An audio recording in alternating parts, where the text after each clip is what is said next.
जय हिंद दोस्तों, उम्मीद करता हूँ आप लोग अच्छे होंगे।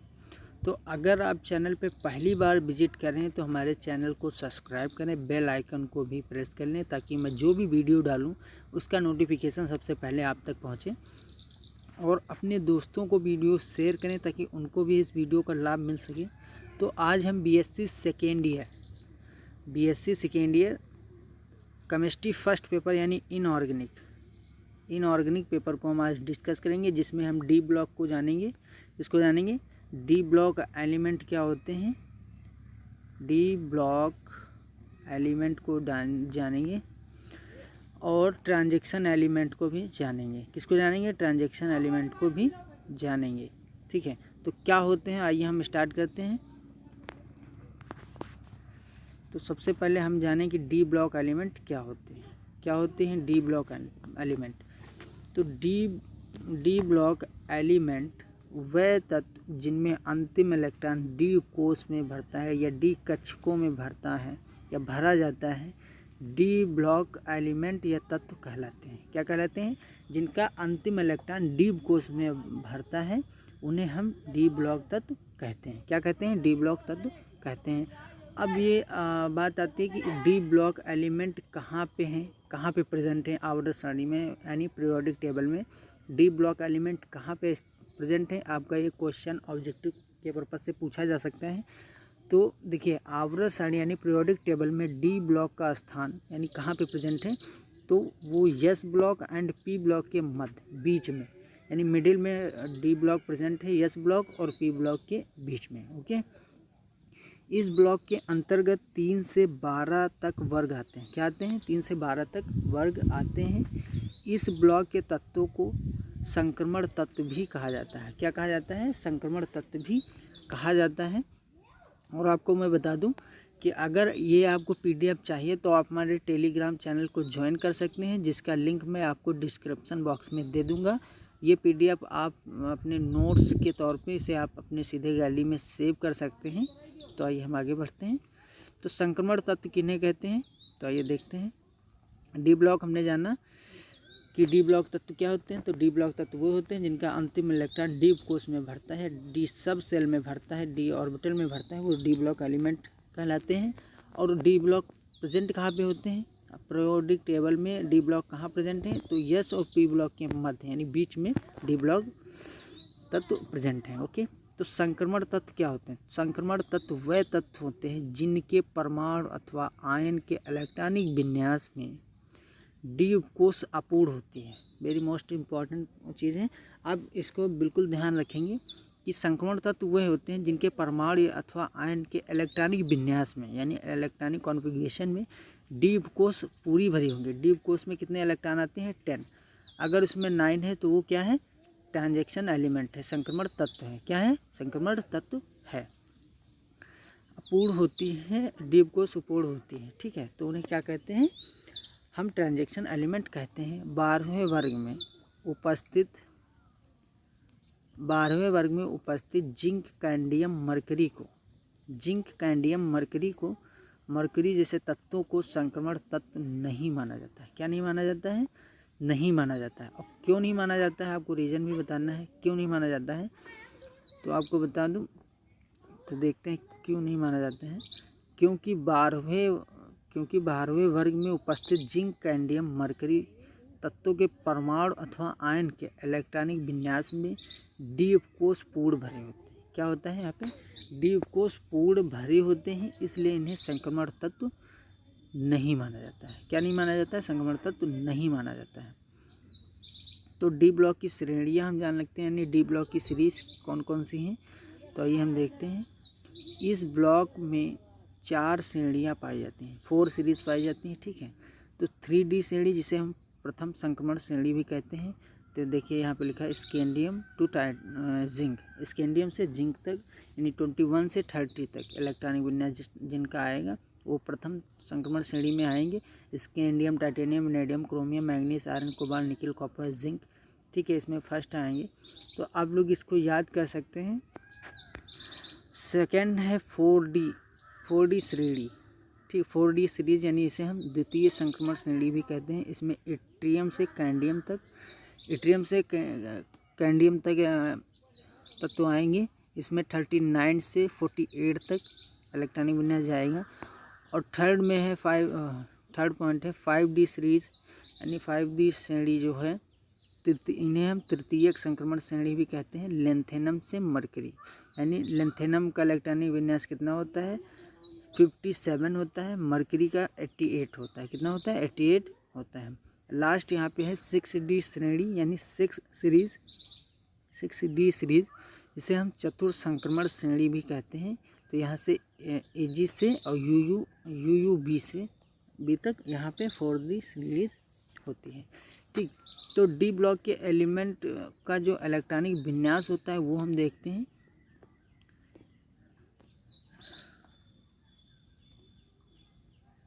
डी ब्लॉक के इलेक्ट्रॉनिक विन्यास हमको जानना जरूरी है, तो डी ब्लॉक के इलेक्ट्रॉनिक विन्यास हम देखते हैं। तो डी ब्लॉक तत्वों का इलेक्ट्रॉनिक विन्यास किस प्रकार का होता है वो हम जानते हैं।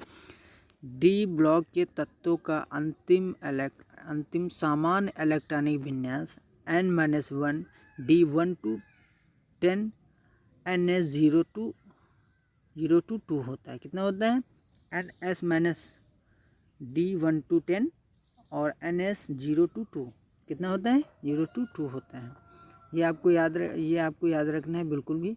डी ब्लॉक के तत्वों के अंतिम N-1 D व NS कक्षकों के मध्य ऊर्जा का अंतर बहुत कम होता है। ऊर्जा का स्तर जो होता है वहाँ पे बहुत कम होने के कारण कुछ तत्वों में NS यानी S ऑर्बिटल जो होगा NS कक्षक से इलेक्ट्रॉन कूद कर N-1 D कोष में या कक्षकों में संक्रमित कर जाता है, उसमें ट्रांजैक्शन कर जाता है। इस कारण डी ब्लॉक के तत्वों को इलेक्ट्रॉनिक विन्यास में अपवाद पाए जाते हैं। क्या पाए जाते हैं अपवाद पाए जाते हैं। यानी जो जो डी ब्लॉक के तत्व होते हैं उनमें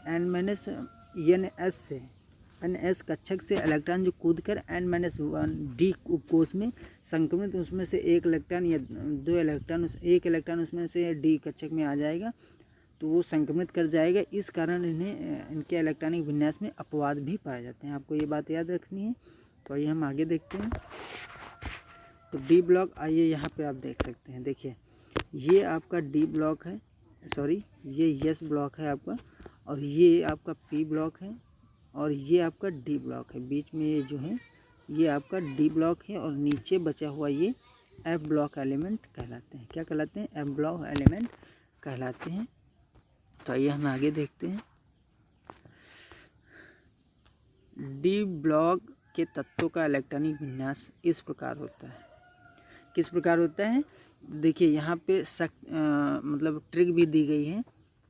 तो आप डी ब्लॉक एलिमेंट को यानी फर्स्ट सीरीज जो होगी 3D उसको आप ट्रिक से भी याद कर सकते हैं। शक्ति वक्र यानी ये शक्ति से आ जाएगा यस, और TI यानी टाइटेनियम वक्र से आ जाएगा V, वा से आ गया V यानी वेनेडियम, क्र से आ गया क्रोमियम। देखिए ट्रिक आप याद कर सकते हैं। शक्ति वक्र फेको निकुंजन, ला हफ्ता वरना रे ओस में, इधर से पिटाई और होगी। क्या होगी ओस से पिटाई और होगी। तो आप इससे ट्रिक से याद कर सकते हैं, अपने आप से भी ट्रिक आप इसको बना सकते हैं। तो वेरी इजी है, आप लोग थोड़ा सा अगर पढ़ेंगे तो आराम से ये आ जाएगा। तो इलेक्ट्रॉनिक विन्यास तो आपको आता ही होगा। इलेक्ट्रॉनिक विन्यास नहीं आता है तो आप लोग हमें कमेंट करके बताएं, तो हम इलेक्ट्रॉनिक विन्यास पर एक वीडियो आपको प्रोवाइड करा देंगे। तो इलेक्ट्रॉनिक विन्यास आपको आता होगा। तो स्कैंडियम का इलेक्ट्रॉनिक परमाणु क्रमांक कितना होता है 21 होता है। कितना होता है 21 होता है। तो इसका इलेक्ट्रॉनिक विन्यास हम देखते हैं। स्कैंडियम का कलर चेंज कर लेते हैं। स्कैंडियम का 21 होता है। तो 1s 2s2 2p6 3s2 3p6 4s, यहाँ पे 4s नहीं लिखेंगे, यहाँ पे पहले 3d लिखेंगे। ठीक है 3d, और यहाँ पे 4s लिखेंगे। कितना लिखेंगे 4s यहाँ पे लिखेंगे। तो 4s में यहाँ पे देखते हैं कितना हो गया है 2, यानी यहाँ पे 10 हो चुके हैं और 10 और 2 20 हो चुका है। तो 3D में कितना इलेक्ट्रॉनिक विन्यास आएगा, 3 में सिर्फ एक इलेक्ट्रॉन यहाँ पे आएगा। तो यहाँ पे आप देख सकते हैं 3D में एक इलेक्ट्रॉन आएगा, यस कक्षक में 2 इलेक्ट्रॉन आएंगे। आर्गन, AR का मतलब होता है आर्गन, आर्गन का कितना होता है 18 होता है इलेक्ट्रॉनिक विन्यास। तो यहाँ पे आप देखिए शॉर्ट फॉर्म में लिखा है, आप इसको प्रैक्टिस करेंगे तो आपको इलेक्ट्रॉनिक विन्यास करना आ जाएगा। अगर नहीं आता तो आप हमें कमेंट करके बताएं, तो हम इलेक्ट्रॉनिक विन्यास में भी एक वीडियो अपलोड कर देंगे, ठीक है। तो आप इसको देख सकते हैं इलेक्ट्रॉनिक विन्यास स्कैंडियम का आएगा 3D1 और इसी तरीके से। और इसमें अपवाद पाए जाते हैं, किसमें, क्रोमियम एंड कॉपर में देखिए अपवाद पाया जा रहा है। ऑब्जेक्टिव क्वेश्चन आपसे यहाँ से पूछेगा कि ऐसा कौन सा तत्व है जिसमें इलेक्ट्रॉनिक विन्यास में अपवाद पाया जाता है। डी ब्लॉक में कौन सा तत्व है जिसमें अपवाद इलेक्ट्रॉनिक विन्यास में अपवाद पाया जाएगा। तो यहाँ पे देखिए क्रोमियम है एंड कॉपर है यहाँ पे।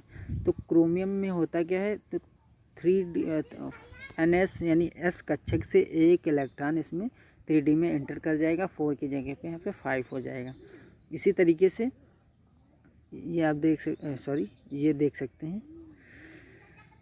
और कॉपर में देख सकते हैं, कॉपर में 3D9 के स्थान पर एक इलेक्ट्रॉन 4s कक्षक से 3D कक्षक में आ जाएगा, या तो यहाँ पे 3D10 हो जाएगा और 4s 1 हो जाएगा। कितना हो जाएगा, 4s 1 हो जाएगा। तो आइए हम आगे देखते हैं। तो इसमें तत्व आपको याद होंगे, scandium, titanium, vanadium, chromium, manganese, iron, cobalt, nickel, copper, zinc. कितने आ जाएंगे, जिंक। फिर यहाँ पे है लेंथेनम, हाफेनियम, टंगोलन, टंगस्टन। अगर इस तरीके से पढ़ेंगे तो काफ़ी टाइम लगेगा, आप लोग इसको याद कर सकते हैं। ट्रिक भी दी गई है, तो PDF आपको प्रोवाइड करवा दिया जाएगा, तो आप वहाँ से इसको याद कर सकते हैं। तो आइए हम आगे देखते हैं। डी ब्लॉक के तत्व जो होते हैं उनके सामान्य गुण लिखेंगे, यानी जनरल कैरेक्टर लिखेंगे। सामान्य लक्षण क्या क्या होते हैं, तो उनको देख लेते हैं। सामान्य गुण क्या क्या हैं। डी ब्लॉक के सभी तत्व धात्विक प्रकृति के होते हैं। क्या होते हैं, मेटल होते हैं, तथा ये ऊष्मा एवं विद्युत के सुचालक होते हैं। ऊष्मा एवं विद्युत के सुचालक होते हैं। आवर्त सारणी में डी ब्लॉक एलिमेंट में लंबवत समानता न होकर क्षैतिज समानता होती है। क्या होती है, क्षैतिज समानता होती है। डी ब्लॉक के तत्व उत्प्रेरकी गुण प्रदर्शित करते हैं, यानी कौन सा गुण प्रदर्शित करते हैं, उत्प्रेरकी यानी कैटालिस्ट का गुण प्रदर्शित करते हैं। ये संकुल यौगिक बनाने की प्रवृत्ति रखते हैं। क्या रखते हैं, संकुल यौगिक बनाने की प्रवृत्ति रखते हैं। ये अंतराकाशी यौगिक भी बनाते हैं। क्या बनाते हैं, अंतराकाशिक यौगिक भी बनाते हैं। और फिर देखते हैं डी ब्लॉक की धातुएं रंगीन यौगिक बनाती हैं। रंगीन धातुएं बनाती हैं, क्यों बनाती हैं, तो आपको ये आगे हम बताएंगे। अभी बस इसके पॉइंट 2 को हम समझते हैं, यानी इनके सामान्य लक्षणों को समझते हैं। इनमें मिश्र धातुओं का निर्माण करने की प्रवृत्ति पाई जाती है, या कह सकते हैं इनमें मिश्र धातुओं का निर्माण किया जाता है। क्या किया जाता है, मिश्र धातुएं बनाने का बन जाती हैं यहाँ पे, या निर्माण होता है। इनमें अनचुंबक का गुण भी पाया जाता है। क्या पाया जाता है, अनचुंबक का गुण, यानी पैरामैग्नेटिक का गुण भी पाया जाता है। यह धातुएं एक से अधिक ऑक्सीकरण अवस्थाएं प्रदर्शित करती हैं। यह वेरी मोस्ट इम्पॉर्टेंट पॉइंट है। इसमें क्या होगा, ऑक्सीकरण अवस्था यानी ऑक्सीडेशन नंबर जो होंगी एक से अधिक अवस्था दर्शाती हैं। यह धातुएं आघातवर्धनीय होती हैं। क्या होती हैं, आघातवर्धनीय होती हैं, तन्य होती हैं तथा कठोर होती हैं। क्या होती हैं, कठोर होती हैं। इनके गलनांक व क्वथनांक यानी melting point and boiling point काफ़ी उच्च होते हैं। क्या होते हैं, सबसे उच्च होते हैं। तो डी ब्लॉक में अगर पूछा जाएगा सबसे बॉइलिंग पॉइंट सबसे किसका उच्च होता है, तो टंगस्टन यानी W का सबसे ज़्यादा होता है। ठीक है, तो प्रथम संक्रमण श्रेणी के तत्वों के गुणों में आवर्तता देख लेते हैं। यहाँ पे प्रमाणिक त्रिज्या यानी एटॉमिक रेडियस देख लेते हैं, जिसे हम हिंदी में प्रमाणिक त्रिज्या या आयनिक त्रिज्या भी कहते हैं। परमाणु अथवा आयन के नाभिकीय तथा बाह्य कोश में इलेक्ट्रॉन के मध्य की दूरी प्रमाणिक त्रिज्या या आयनिक त्रिज्या कहलाती है। परमाणु त्रिज्या क्या होती है? परमाणु अथवा आयन के नाभिक तथा बाह्य कोश में इलेक्ट्रॉन के मध्य की दूरी यानी बीच की जो दूरी होगी परमाणु त्रिज्या या आणविक त्रिज्या कहलाती है। ठीक है, तो अभी हम आगे देखते हैं।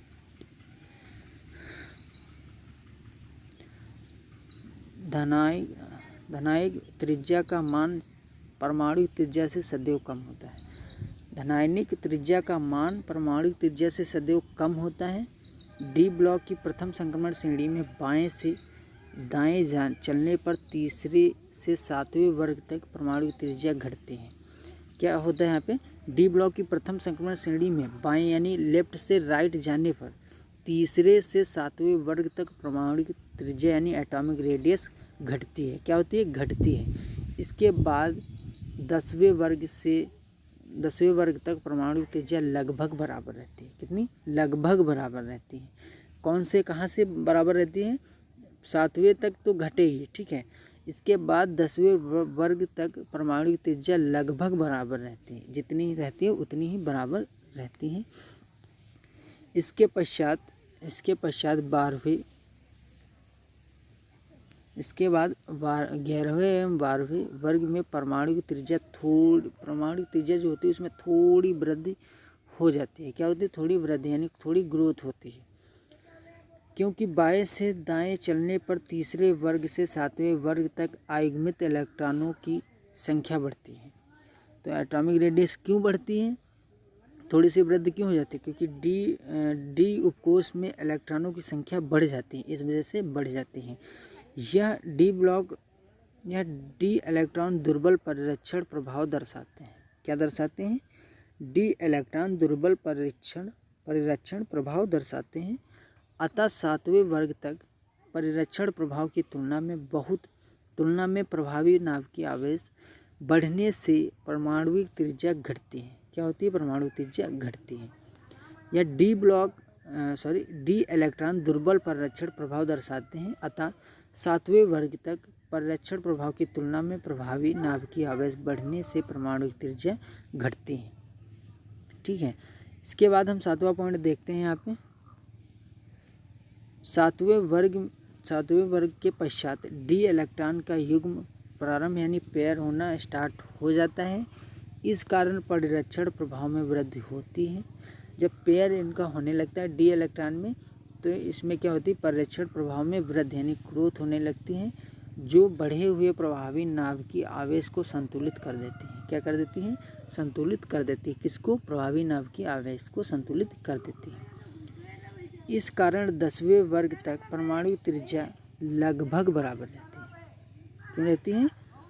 इस कारण 10वें वर्ग तक परमाणु त्रिज्या यानी एटॉमिक रेडियस लगभग बराबर रहती है। 11वें एवं 12वें वर्ग में डी उपकोष के सभी इलेक्ट्रॉन युग्मित होने से इनका परिरक्षण प्रभाव प्रभावी नाभिकीय आवेश की तुलना में अधिक हो जाता है। क्या हो जाता है? अधिक हो जाता है। इस कारण इन वर्गों में परमाणु त्रिज्या का मान बढ़ जाता है। क्या हो जाता है? परमाणु त्रिज्या का मान बढ़ जाता है। तो आपका क्वेश्चन किस प्रकार से आएंगे? तो क्वेश्चन और विद आंसर के साथ आपको यहाँ पे बताया जाएगा। तो क्वेश्चन देखते हैं।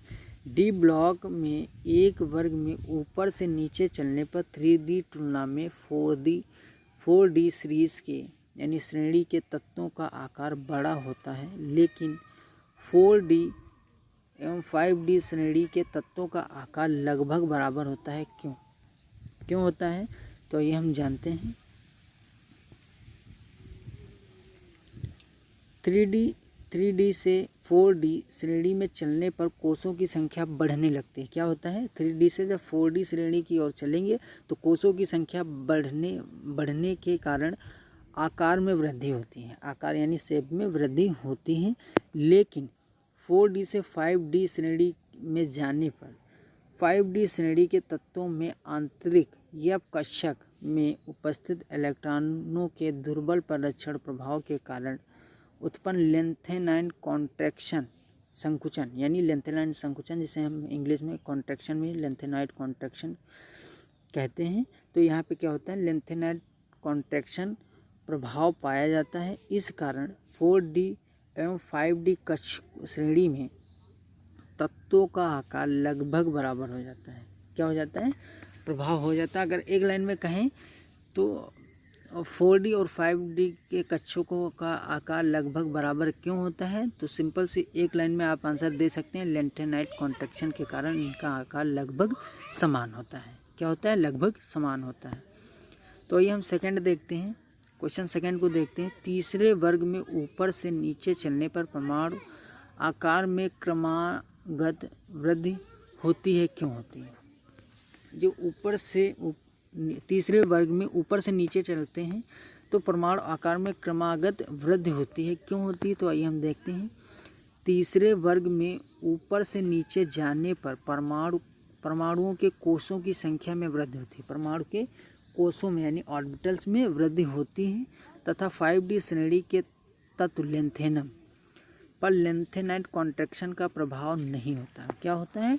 लेंथेनाइट संकुचन का प्रभाव नहीं होता, यानी लेंथेनाइट कॉन्ट्रैक्शन का प्रभाव नहीं पाया जाता है, क्योंकि लेंथेनाइट कॉन्ट्रैक्शन संकुचन लेंथेनम के बाद प्रारंभ होता है। कहाँ से? लेंथेनम के बाद लेंथेनाइट प्रभाव स्टार्ट होता है और इसका प्रभाव अगले वर्गों पर पड़ता है। इसलिए तीसरे वर्ग में ऊपर से नीचे चलने पर कोषों की संख्या बढ़ने से परमाणु आकार में क्रमागत वृद्धि होती है। तो आपको समझ में आया होगा आई थिंक। तो अगर सिंपल लाइन में कहें तो इसमें देखिए यहाँ पे, क्योंकि लेंथेनाइट संकुचन के बाद लेंथेनाइट कॉन्ट्रैक्शन कहाँ से स्टार्ट होता है? लेंथेनम के बाद प्रारंभ होता है। इसका प्रभाव अगले वर्गों पर पड़ता है, इसलिए तीसरे वर्ग में ऊपर से नीचे चलने पर कोषों की संख्या बढ़ने से परमाणु आकार में क्रमागत वृद्धि होती है। क्या होती है? क्रमागत वृद्धि होती है। तो अभी अब हमको आयनन एंथैल्पी देखनी है, जिसे हम आयनन ऊर्जा कहते हैं। तो आज के वीडियो में हम इतना ही बताएंगे, क्योंकि वीडियो काफ़ी लंबी हो जाएगी। तो मिलते हैं इसके सेकंड पार्ट में। आपको आयनन एंथैल्पी और इसमें जो पॉइंट बचे हैं तो उनको हम नेक्स्ट वीडियो में डिस्कस करेंगे। तो आज के लिए इतना ही, मिलते हैं न्यू वीडियो के साथ। और तब तक के लिए आप हमारे वीडियोस को देखते रहिए और चैनल को सब्सक्राइब करें, बेल आइकन को प्रेस कर लें। इसका PDF मैं डिस्क्रिप्शन बॉक्स में दे दूंगा। जब दोनों पार्ट इसके अपलोड हो जाएंगे तो PDF आपको टेलीग्राम चैनल पे आपको मिल जाएगा। तो मिलते हैं नेक्स्ट वीडियो में, तब तक के लिए जय हिंद।